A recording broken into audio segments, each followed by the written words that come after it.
que a Bíblia nos ensina sobre divórcio e novo casamento? Parte 10, 11 de fevereiro de 2024. B. Se dois homens vivem num casamento homossexual, a conversão santificaria esse relacionamento para que pudessem continuar nele? Ou a conversão os ensinaria a desistir? Romanos 7, 2 e 3. Diz que a mulher está ligada ao marido enquanto ele viver, e ela é livre para se casar novamente somente quando o marido morrer.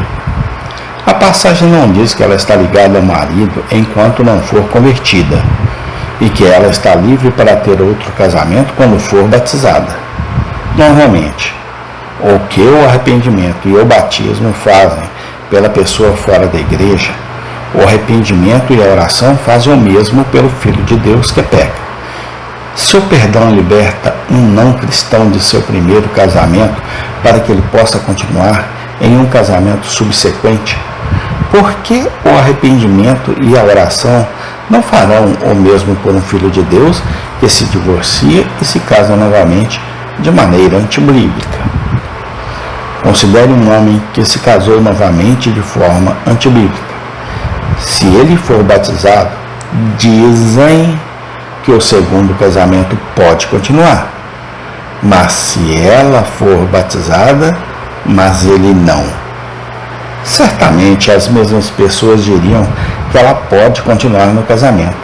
Mas com que fundamento? Os pecados dela foram perdoados, mas ele cometeu o divórcio e o novo casamento antibíblico. Batizar uma pessoa perdoa os pecados de outra pessoa? Ele ainda vive em adultério com ela. Como pode ser adultério para ele, mas não para ela? O verdadeiro efeito de 2 Coríntios, o argumento de 2 Coríntios 5,17, é redefinir o pecado? Provamos que a menos que alguém se divorcie por fornicação, ele continua vinculado ao seu primeiro pacto matrimonial, de modo que todo ato de união sexual num casamento subsequente é adultério.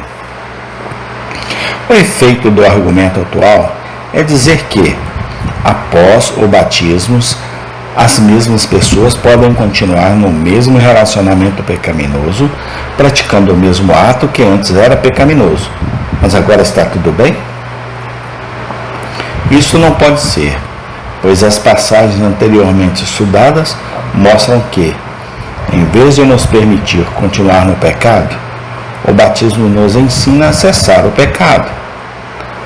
A conversão não nos liberta de obrigações válidas que tínhamos antes do batismo, nem santifica ou justifica continuar em relacionamentos que eram pecaminosos antes do batismo. Considere também Herodes, em Mateus 14, 3, 4. Considere alguns exemplos de obrigação que temos em vários relacionamentos antes da conversão. A conversão nos liberta dessas obrigações? 2 Coríntios 5, 17 significa que todas essas coisas velhas já passaram. Então não temos nenhuma obrigação? Suponha que um homem seja convertido ainda em seu primeiro casamento. A conversão dissolve esse casamento de modo que ele não esteja mais obrigado para com sua esposa? Por que é que o compromisso do primeiro casamento de uma pessoa só é dissolvido no batismo se ela se divorciar e se casar novamente de forma antibíblica? B. Se um homem tem uma dívida financeira antes do batismo, a sua conversão significa que ele está isento da dívida e não precisa mais pagá-la? C. Se um homem é escravo antes do batismo, ele é automaticamente libertado de seu senhor quando é convertido? Se sim, por que Paulo disse que Onésimo tinha que voltar, em vez de ser libertado porque foi convertido? Onésimo tem que voltar porque foi convertido. D. Se certas pessoas são meus parentes, pais, filhos, etc., antes do batismo, a conversão me isenta de todas as minhas obrigações anteriores para com essas pessoas? Se eu for cidadão de um país antes do batismo, a conversão altera a minha cidadania e me isenta das obrigações de pagar impostos, obedecer à lei, etc. É evidente que a conversão não me isenta de nenhuma dessas obrigações que eu tinha antes da conversão, porque elas são resultado de relacionamentos e obrigações legítimas que eu tinha antes do batismo. Pelo contrário, a verdadeira conversão levar-me-ia a compreender que devo cumprir estas obrigações. Por que então a conversão deveria me libertar da obrigação legal do primeiro casamento, no caso de eu ter me divorciado e casado novamente de forma antilírica? 2 Coríntios 5,17 realmente ensina, como Romanos 6, Colossenses 3 e etc., que a conversão muda o pecado, a culpa e as consequências do pecado. Absolve a novidade versus a velhice discutida no texto. Versículo 15. Enquanto vivíamos para nós mesmos no pecado, agora devemos viver para Cristo na justiça. Versículo 18. Se estávamos alienados de Deus, agora estamos reconciliados. Versículo 19. Se éramos culpados, agora as nossas ofensas não nos são imputadas. As coisas que mudam do antigo para o novo não são as obrigações que costumávamos ter, e certamente não somos agora livres para participar em práticas que antes eram consideradas pecaminosas.